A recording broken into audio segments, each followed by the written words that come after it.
ಕೇಳಿಸ್ತಾ ಇದೆಯಲ್ಲ? ಕೇಳಿಸ್ತದೆ ಆಚಾರ್ಯ.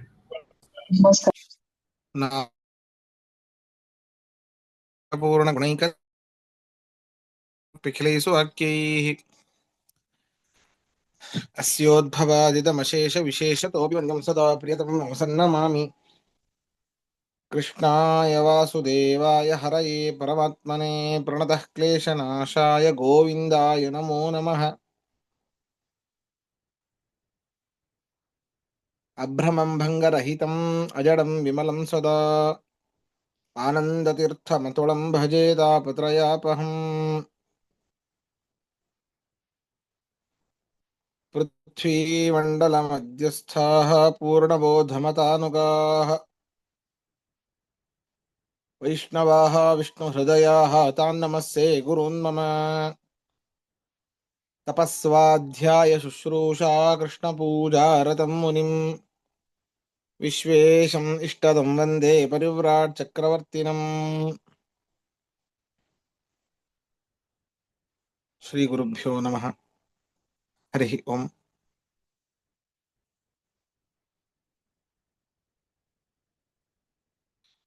12ನೇ ಅಧ್ಯಾಯ.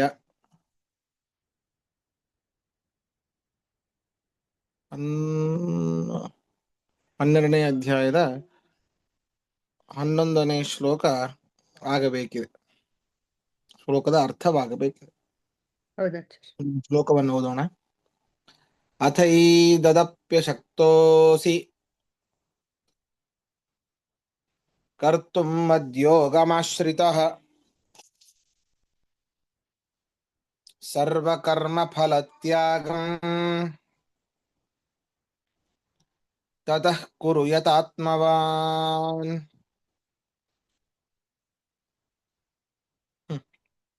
ಅರ್ಥ ಬರ್ಕೊಳ್ಳಿ.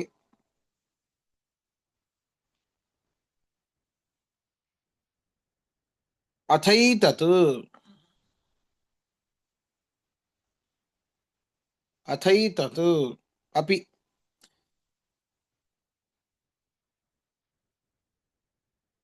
ಹಿಂದೆ ಹೇಳಿದ ವೇದೋಕ್ತ ಕರ್ಮಗಳನ್ನು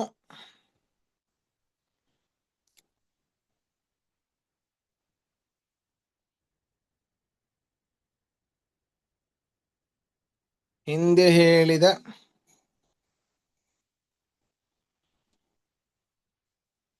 ವೇದೋಕ್ತ ಕರ್ಮಗಳನ್ನು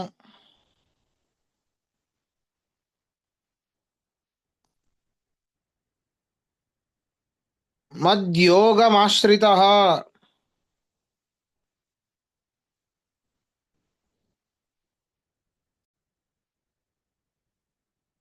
ಮದ್ಯೋಗಮಾಶ್ರಿತಃ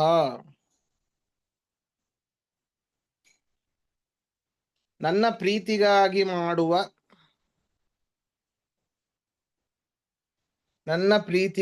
ಮಾಡುವ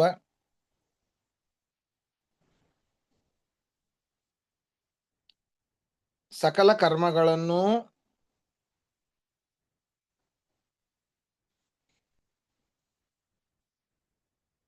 ಅಶಕ್ತಃ ಅಸಿ ಕರ್ತುಂ, ಸಕಲ ಕರ್ಮಗಳನ್ನು ಆಯ್ತಾ, ಕ್ಷಮಿಸಿ, ಕರ್ತುಂ ಮಾಡಲು,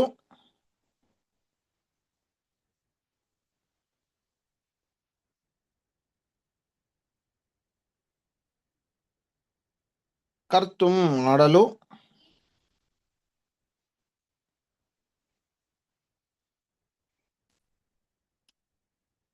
ಅಶಕ್ತಃ ಅಸಿ ಮನೋದಾರ್ಢ್ಯ ಇಲ್ಲವಾದರೆ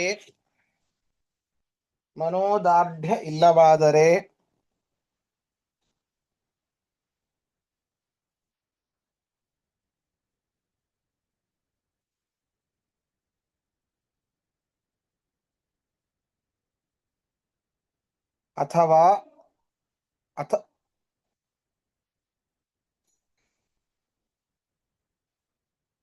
ಅಥವಾ ಅಂತ ಬ್ರಾಕೆಟ್ ಅಲ್ಲಿ ಬರ್ಕೊಳ್ಳಿ. ಅಥವಾ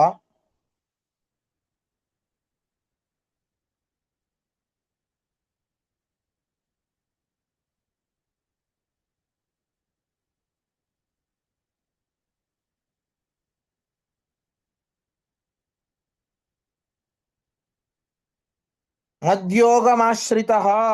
ಇದು ಒಟ್ಟಿಗೆ ಇನ್ನೊಮ್ಮೆ ಬರ್ಕೊಳ್ಬೇಕು ಇದನ್ನ, ಇದಕ್ಕೆ ಇನ್ನೊಂದು ಅರ್ಥ ಇದೆ. ಮದ್ಯೋಗಮಾಶ್ರಿತ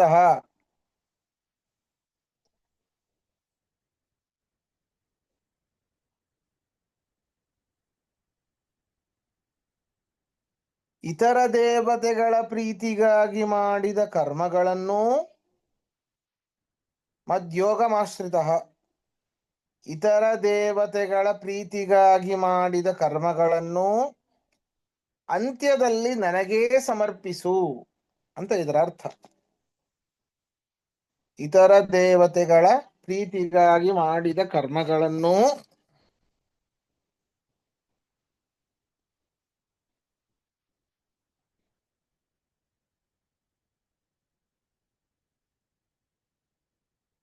ನನಗೆ ಸಮರ್ಪಿಸು.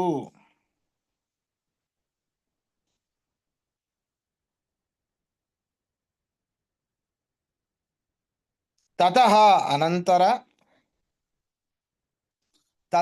ಅನಂತರ ಯಥಾತ್ಮವಾನ್ ಮನಸ್ಸನ್ನು ನಿಗ್ರಹಿಸಿ ಸರ್ವಕರ್ಮ ಫಲತ್ಯಾಗಂ ಕುರು. ಸರ್ವಕರ್ಮ ಫಲತ್ಯಾಗಂ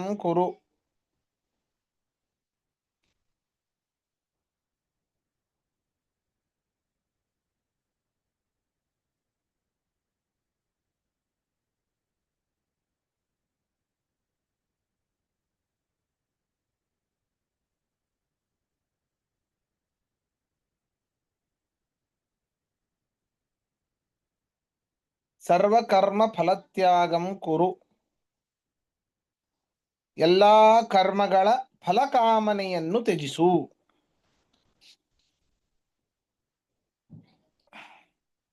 ಎಲ್ಲಾ ಕರ್ಮಗಳ ಫಲಕಾಮನೆಯನ್ನು ತ್ಯಜಿಸು. ಪ್ರಶ್ನೆ ಇದ್ರೆ ಕೇಳಿ.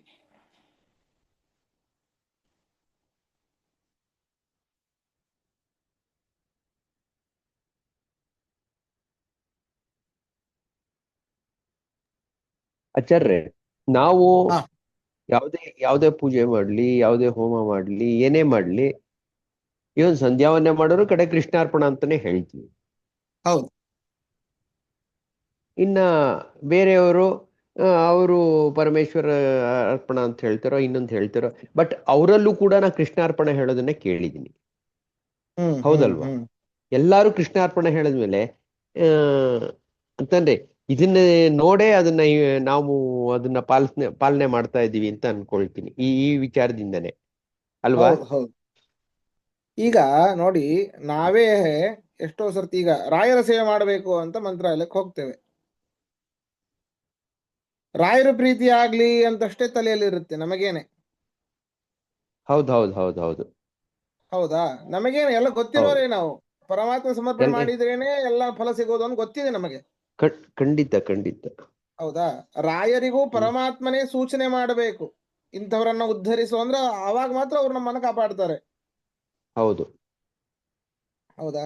ಆದ್ರೆ ನಮ್ಮ ತಲೆಯಲ್ಲಿ ರಾಯರ ಪ್ರೀತರಾದ್ರೆ ಸಾಕು ಅಂತಾನೆ ತಲೆಯಲ್ಲಿ ಇರುತ್ತೆ.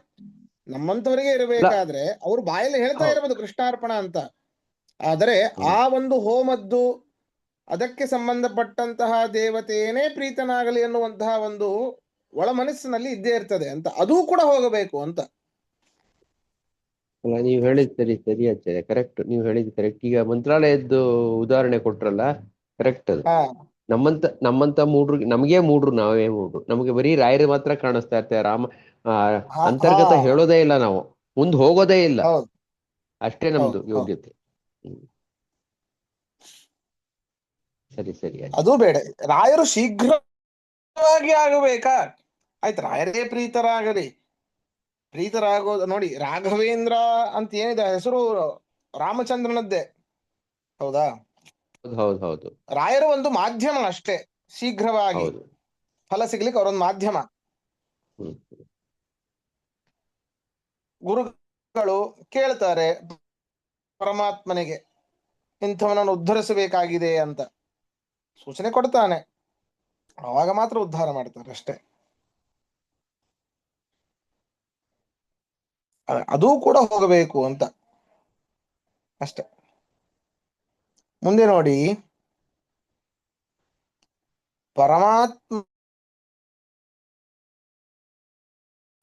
ಪರಮಾತ್ಮನ ಅನುಗ್ರಹವನ್ನ ಪಡಿಬೇಕು ಅಥವಾ ಯಾವುದು ಉತ್ತಮ ಅನ್ನೋದು ಹೇಳ್ತಾ ಇದ್ದಾರೆ, ಕ್ಷಮಿಸಿ. ಅಪರೋಕ್ಷ ಜ್ಞಾನಿಗೆ ಮುಕ್ತಿ ನಿಶ್ಚಿತ ಅಂತ. ಅಪರೋಕ್ಷ ಜ್ಞಾನಿಗೆ ಮುಕ್ತಿ ನಿಶ್ಚಿತ, ಮೋಕ್ಷ ಅನ್ನುವಂಥದ್ದು ನಿಶ್ಚಿತ. ಆದರೆ ಸ್ವಲ್ಪ ವಿಳಂಬವಾಗಬಹುದು ನೋಡಿ. ಅಪರೋಕ್ಷ ಜ್ಞಾನ ಬಂದ ತಕ್ಷಣವೇನೇ ಮೋಕ್ಷ ಆಗತ್ತೆ ಅಂತಂದ್ರೆ ಬಹಳ ಕಷ್ಟವಾಗಿ ಬಿಡುತ್ತದೆ. ಯಾಕೆ? ಒಂದು ವೇಳೆ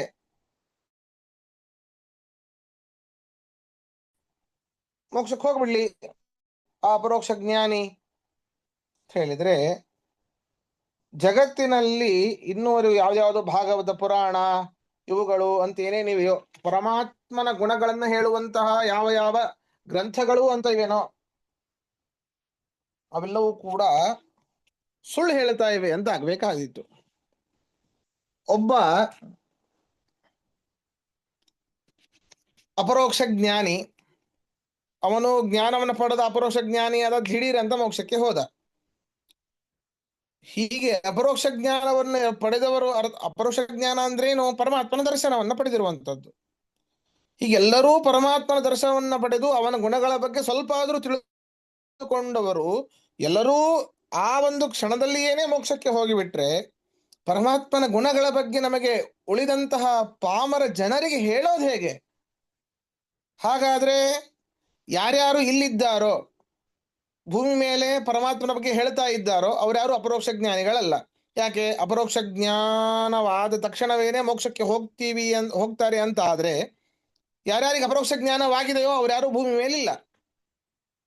ಅಪರೋಕ್ಷ ಜ್ಞಾನವನ್ನ ಪಡೆದವರಿಗೆ ಮಾತ್ರ ಪರಮಾತ್ಮನ ಗುಣಗಳ ಬಗ್ಗೆ ಗೊತ್ತಿದೆ ಅಂತ ಆಯ್ತು. ಹಾಗಾದ್ರೆ ಭೂಮಿ ಮೇಲೆ ಇರುವವರು ಅಪರೋಕ್ಷ ಜ್ಞಾನಿಗಳಲ್ಲ. ಅಪರೋಕ್ಷ ಜ್ಞಾನಿಗಳಲ್ಲ ಅಂದ ಮೇಲೆ ಪರಮಾತ್ಮನ ಗುಣಗಳ ಬಗ್ಗೆ ಸ್ವಲ್ಪವೂ ಗೊತ್ತಿಲ್ಲ ಅವರಿಗೆ.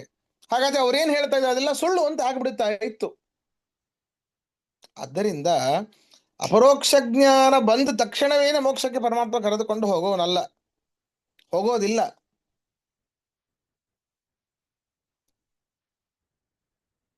ಆದ್ದರಿಂದ ಅಪರೋಕ್ಷ ಜ್ಞಾನಿಗಳನ್ನ ಭೂಮಿ ಮೇಲೆ ಇಟ್ಟಿರ್ತಾನೆ. ಶುಕವಾಮ ದೇವಾದಿಗಳ ಶುಕಾಚಾರ್ಯರು ಅಪರೋಕ್ಷ ಜ್ಞಾನಿಗಳು, ಹೌದಾ?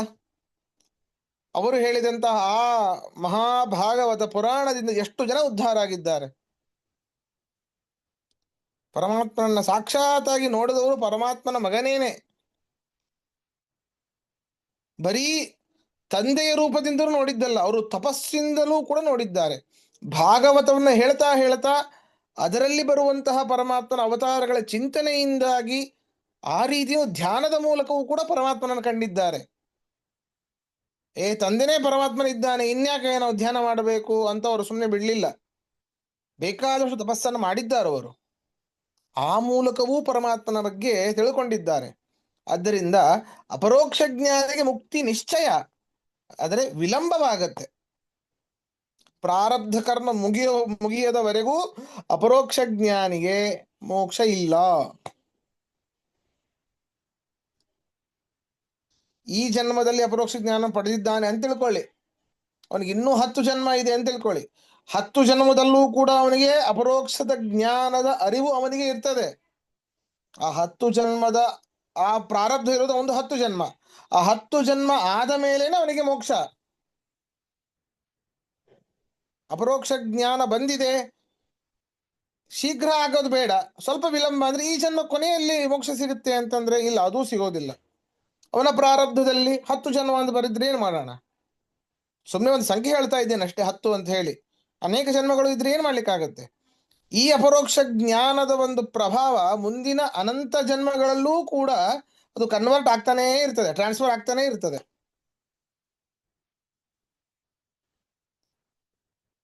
ಈ ರೀತಿ ಅಪರೋಕ್ಷ ಜ್ಞಾನಿಗೆ ಮುಕ್ತಿ ನಿಶ್ಚಯ ಅನ್ನೋದು ಹೇಳ್ತಾ ಇದ್ದಾನೆ. ಆದರೆ ಒಂದಕ್ಕಿಂತ ಒಂದು ಉತ್ತಮ ಅಂತ ಹೇಳ್ತಾ ಇದ್ದಾನೆ. ಯಾವ್ದ್ಯಾವುದು? ಶ್ರೇಯೋ ಹಿ ಜ್ಞಾನಮಭ್ಯಾಸಾತ್ ಜ್ಞಾನಾತ್ ಧ್ಯಾನಂ ವಿಶಿಷ್ಯತೆ. ಧ್ಯಾನಾತ್ ಕರ್ಮ ಫಲ ತ್ಯಾಗಃ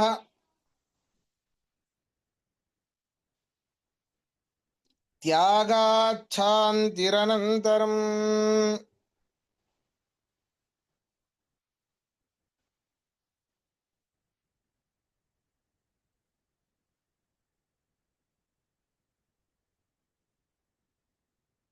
ನೋಡಿ,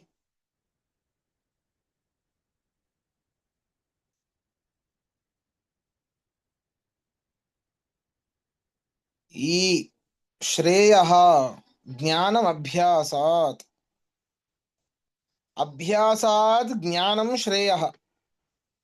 ಈ ಒಂದು ಅಭ್ಯಾಸ ಏನು ಮಾಡ್ತಾ ಇರ್ತಾರೆ, ಎಲ್ಲ ಮನಸ್ಸು ನಿಗ್ರಹ ಮೊದಲಾದವುಗಳಿಗಿಂತ ಜ್ಞಾನವು ಶ್ರೇಷ್ಠವಾದದ್ದು. ಜ್ಞಾನಕ್ಕಿಂತ, ಜ್ಞಾನ ಸಂಪಾದನೆಗಿಂತ ಧ್ಯಾನ ಮಾಡೋದು ಬಹಳ ಶ್ರೇಷ್ಠ.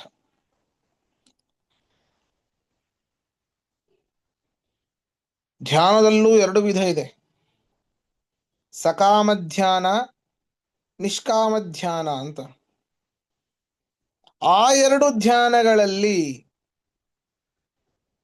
ಧ್ಯಾನಾತ್ ಕರ್ಮಫಲತ್ಯಾಗ, ಕರ್ಮಫಲತ್ಯಾಗ ರೂಪವಾದ ನಿಷ್ಕಾಮ ಧ್ಯಾನ, ಅದು ಸಕಾಮ ಧ್ಯಾನಕ್ಕಿಂತಲೂ ಶ್ರೇಷ್ಠ.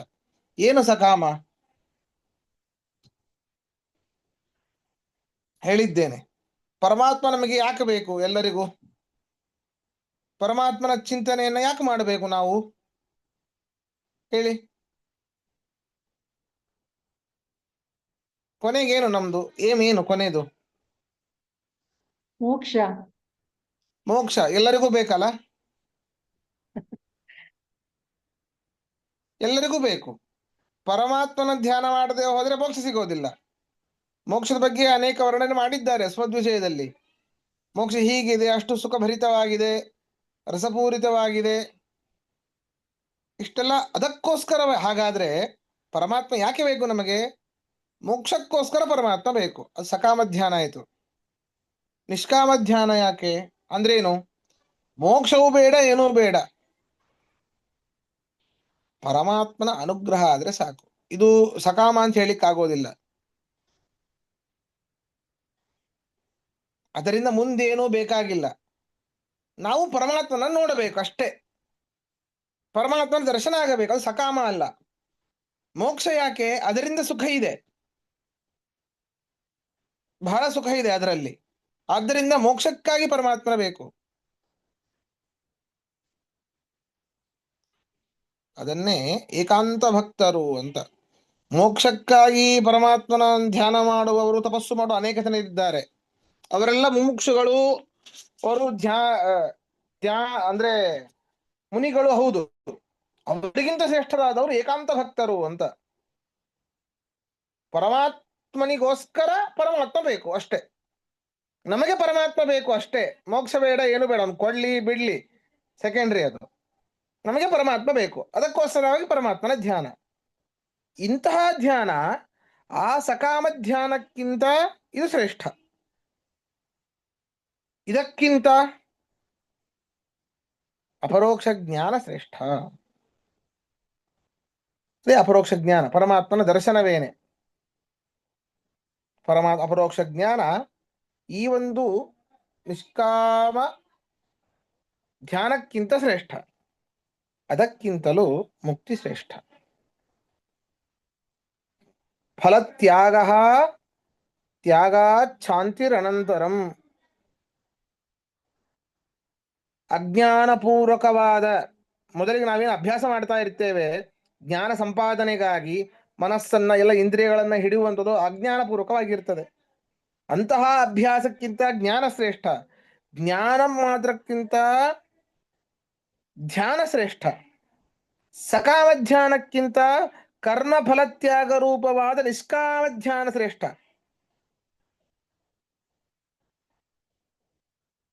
ಆ ನಿಷ್ಕಾಮ ಧ್ಯಾನಕ್ಕಿಂತ ಅಪರೋಕ್ಷ ಜ್ಞಾನ ಶ್ರೇಷ್ಠ. ಆ ಎಲ್ಲದಕ್ಕಿಂತಲೂ ಕೂಡ ಮೋಕ್ಷ ಶ್ರೇಷ್ಠ. ಕೊನೆಗೆ ನೋಡಿ, ಪರಮಾತ್ಮ ನಮಗೆ ಒಲಿದ ಅಂತಂದ್ರೆ ಮೋಕ್ಷ ನಿಶ್ಚಯ. ಆದರೆ ಪರಮಾತ್ಮನನ್ನ ನಾವು ಚಿಂತನೆ ಮಾಡಬೇಕಾದ್ರೆ ಮೋಕ್ಷಕ್ಕೋಸ್ಕರವಾಗಿ ನಾನು ಪರಮಾತ್ಮನನ್ನ ಒಲಿಸ್ಕೊಳ್ತಾ ಇದ್ದೇನೆ ಅನ್ನುವಂತಹ ಭಾವನೆ ಇರಬಾರದು. ನಾನು ಪರಮಾತ್ಮನ ನೋಡಬೇಕು ಅಂತ ನೀವು ಆ ಒಂದು ಚಿಂತನೆಯಿಂದ ಮಾಡಿ, ಸರಿನಾ?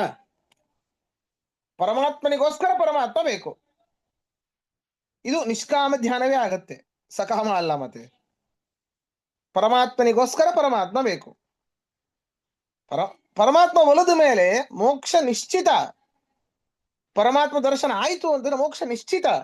ಆದರೆ ಮೋಕ್ಷಕ್ಕೋಸ್ಕರ ಅಷ್ಟು ಇಂದ್ರಿಯ ನಿಗ್ರಹವನ್ನು ಮಾಡುವಂಥದ್ದು, ಜ್ಞಾನವನ್ನ ಪಡೆಯುವಂಥದ್ದು, ಧ್ಯಾನಾದಿಗಳನ್ನ ಮಾಡುವಂಥದ್ದು ಇದು ಬೇಡ ಅಂತ. ಬಹಳ ಸೂಕ್ಷ್ಮ ವಿಚಾರ ಇದು. ಅದರಿಂದಾಗಿ ಎಲ್ಲದಕ್ಕಿಂತಲೂ ಕೂಡ ಮೋಕ್ಷ ಶ್ರೇಷ್ಠ ಅಂತ ಇದರಲ್ಲಿ ಹೇಳ್ತಾ ಇದ್ದಾರೆ. ಅರ್ಥವನ್ನು ಬರ್ಕೊಳ್ಳಿ. ಅಭ್ಯಾಸಾತ್, ಮನೋನಿಗ್ರಹ ಮೊದಲಾದ ಅಭ್ಯಾಸಕ್ಕಿಂತ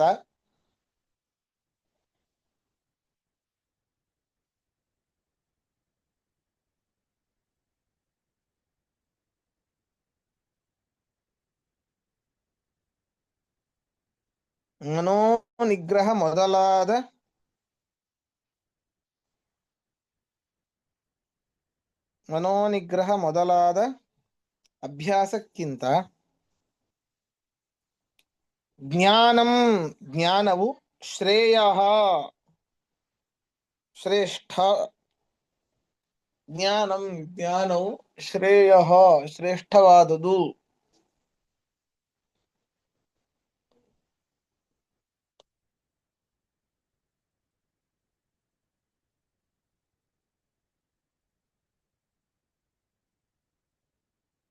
ಜ್ಞಾನ ಸಂಪಾದನೆಗಿಂತ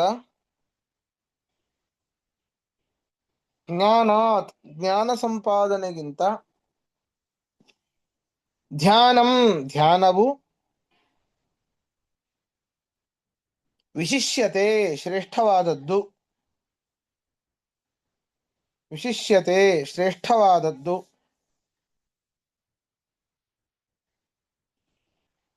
ಧ್ಯಾನಾತ್ ಸಕಾಮ ಧ್ಯಾನಕ್ಕಿಂತ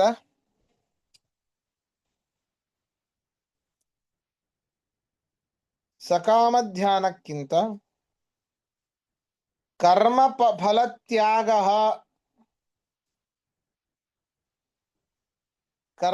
ಫಲತ್ಯಾಗ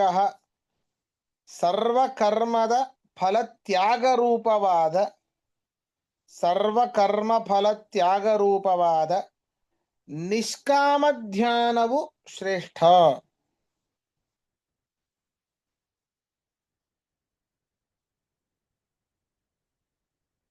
ನಿಷ್ಕಾಮ ಧ್ಯಾನವು ಶ್ರೇಷ್ಠ. ಇದರಲ್ಲಿ ಇಲ್ಲ ಅಂದ್ರೆ ಈಗ ಮುಂದೆ ಹೇಳುವಂಥದ್ದು ಬರೀ ಧ್ಯಾನಾತ್ ಕರ್ಮ ಫಲತ್ಯಾಗ ತ್ಯಾಗಾತ್ ಶಾಂತಿರನಂತರಂ. ಈ ನಿಷ್ಕಾಮ ಧ್ಯಾನಕ್ಕಿಂತ ಮುಕ್ತಿ ಶ್ರೇಷ್ಠ ಅಂತ ಹೇಳ್ಬಿಟ್ಟಿದ್ದಾರೆ ಇಲ್ಲಿ. ಆದ್ರೆ ಮಧ್ಯದಲ್ಲಿ ಸೇರಿಸ್ಕೊಳ್ಬೇಕು, ರಾಯರು ಬರೀತಾರೆ ಇಲ್ಲಿ ಇದಕ್ಕಿಂತ ತತಃ ಅಂತ ಬರ್ಕೊಳ್ಳಿ ಬ್ರಾಕೆಟ್ ಅಲ್ಲಿ. ತತಃ ನಿಷ್ಕಾಮ ಧ್ಯಾನಕ್ಕಿಂತ ಅಪರೋಕ್ಷ ಜ್ಞಾನಂ ಶ್ರೇಯಃ.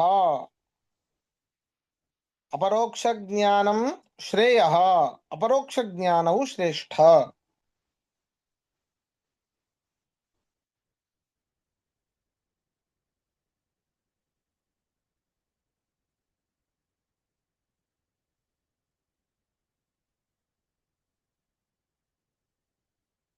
ತ್ಯಾಗಾತ್ ಅಪರೋಕ್ಷ ಜ್ಞಾನಾತ್ ಅಂತ ಬರ್ಕೊಳ್ಳಿ. ಅಪರೋಕ್ಷ ಜ್ಞಾನಕ್ಕಿಂತ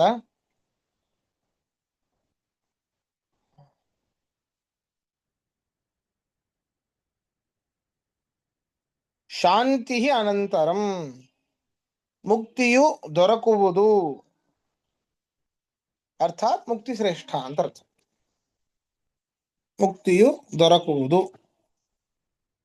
ಮುಕ್ತಿಯು ಶ್ರೇಷ್ಠ.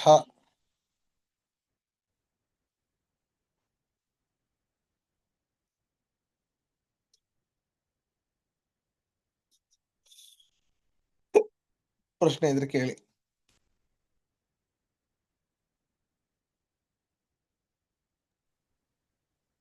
ನಮಸ್ಕಾರ ಆಚಾರ್ಯ, ಹರಿಯೇ ನಮಃ. ಕಾಣಿಸ್ತಿದ? ಹಾ, ಕೇಳಿಸ್ತಿದೆ.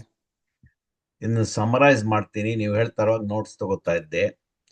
ಹ್ಮ್ ಮೋಕ್ಷ ಬೇಕಾದ್ರೆ ಇದು steps in order of superiority ಅಂತ ಅನ್ಕೊಳ್ಳಿ. ಹ್ಮ್ ಮೊದಲನೇದು ಅಭ್ಯಾಸ ಅಂತಾರೆ. ಹ್ಮ್ ಅದಕ್ಕಿಂತ ಮೇಲಿರೋದು ಜ್ಞಾನ. ಹೌದು. ಅದಕ್ಕಿಂತ ಮಿಗಲಾಗಿರೋದು ಧ್ಯಾನ. ಹ್ಮ್ ಧ್ಯಾನ ಆದ್ಮೇಲೆ ಸರ್ವ ಕರ್ಮ ಫಲಾತ್ಯಾಗ. ಹ್ಮ್ ಅದರಲ್ಲೂ ನಿಷ್ಕಾಮ ಕರ್ಮ ಬರಬೇಕು. ಹೌದು. ಆಮೇಲೆ ನೀವು ರಾಯರು ಹೇಳ್ದಂಗ ಇದರಲ್ಲಿ ವಿವೃತ್ತಿನ ಹೇಳ್ದಂಗೆ ಅಪ್ರೋಕ್ಷ ಜ್ಞಾನ ಅದಕ್ಕಿಂತ ಮೇಲೆ. ಹೌದು. ಅದು ಸಿಕ್ಕಾದ್ಮೇಲೆ ನೀವು ವೇಟಿಂಗ್ ರೂಮ್ ನಲ್ಲಿ ಇರ್ತೀರಿ ಬ್ರಹ್ಮನ್ ಜೊತೆಗೆ ಸುಷುಪ್ತಿ ಸಿಗೋ ತನಕ. ಆಮೇಲೆ ಮೋಕ್ಷ ಸಿಗುವುದು ಶಾಂತಿ ಅನಂತರಂ. ಹ್ಮ್ ಹ್ಮ್ ಒಂದು ಫುಟ್ ನೋಟ್ ಅಂದ್ರೆ ಸ್ವಹಿತ, ಸೆಲ್ಫ್ ಗ್ರೋತ್. ನಮ್ಮ ವರ್ಣಕ್ಕೇನು ವಿಹಿತ ಆಗಿರುತ್ತೋ ಆ ಕರ್ಮ ನಾವು ಮಾಡ್ಬೇಕು, ಬೇರೆಯವ್ರ ಕರ್ಮ ನಾವು ಮಾಡಬಾರ್ದು. ಅದು ಹೌದು ಹೌದು ಹೌದು ಹೌದು. ಮಡಿನೂರು ವಿಷ್ಣುರಾಚಾರ್ಯ ಅಂತ ಇದ್ದಾರೆ, ಅವ್ರು ಬರ್ದಿದ್ದಾರೆ ಇಲ್ಲಿ ನೋಟ್ಸ್ ನಲ್ಲಿ. ಸರಿಗಿದೆ ಹೇಗೆ?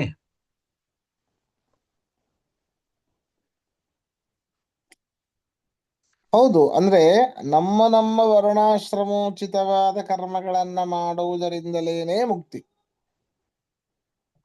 ಅದೇ ಸರ್ವಕರ್ಮ ಫಲತ್ಯಾಗ ಅಂತಂದ್ರೆ ಸ್ವ ವರ್ಣಾಶ್ರಮ ವಿಹಿತ ಕರ್ಮ ಫಲತ್ಯಾಗ ಅಂತ ಅರ್ಥ. ಆಯಾಯ ವರ್ಣಗಳಿಗೆ ಉಚಿತವಾದ ಕರ್ಮಗಳನ್ನ ಏನ್ ಹೇಳಿದ್ದಾರೋ ಆ ಕರ್ಮಗಳಿಂದ ಬರುವಂತಹ ಫಲದ ಅಪೇಕ್ಷೆಯನ್ನು ಬಿಡಬೇಕು. ಅದನ್ನ ಮಾಡೋದ್ರಿಂದಲೇನೆ ಅವರಿಗೆ ಮುಕ್ತಿ. ಬರೀ ಬ್ರಾಹ್ಮಣರಿಗೇನೇ ಮೋಕ್ಷ? ಆಹಾ, ಅಲ್ಲ. ಶೂದ್ರಾದಿಗಳು ಮೋಕ್ಷವನ್ನು ಹೊಂದುತ್ತಾರೆ. ಇತರೆಯರ ಉಪಚಾರವನ್ನ ಮಾಡುವುದರಿಂದ. ವೈಶ್ಯರು ಹೊಂದುತ್ತಾರೆ, ವ್ಯಾಪಾರವನ್ನ ಮಾಡುವುದರಿಂದ ನ್ಯಾಯಯುತವಾಗಿ ಮಾಡಿರಬೇಕು. ಆ ಒಂದು ವಸ್ತುವಿಗೆ ಎಷ್ಟು ಬೆಲೆ ಇದೆನೋ ಅಷ್ಟಕ್ಕೆ ಅವರು ಮಾರಿರಬೇಕು. ಪರಮಾತ್ಮ ಪ್ರೀತನಾಗಲಿ ಇದರಿಂದ ಅನ್ನುವಂತ ಭಾವನೆ ಇರಬೇಕು. ಬಹಳ ಕಷ್ಟ ಇದು, ಅಸಾಧ್ಯ ಇದು.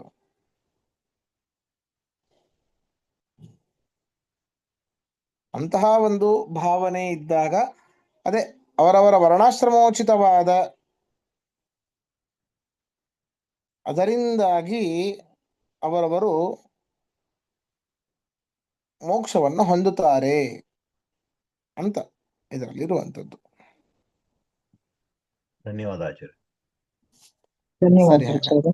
ಇವತ್ತಿನ ನಮಸ್ಕಾರ. ಪಾಠ ಮುಗಿಸೋಣ. ಶ್ರೀಕೃಷ್ಣ ಅರ್ಪಣೆ. ನಮಸ್ಕಾರ ಗುರುಗಳೇ.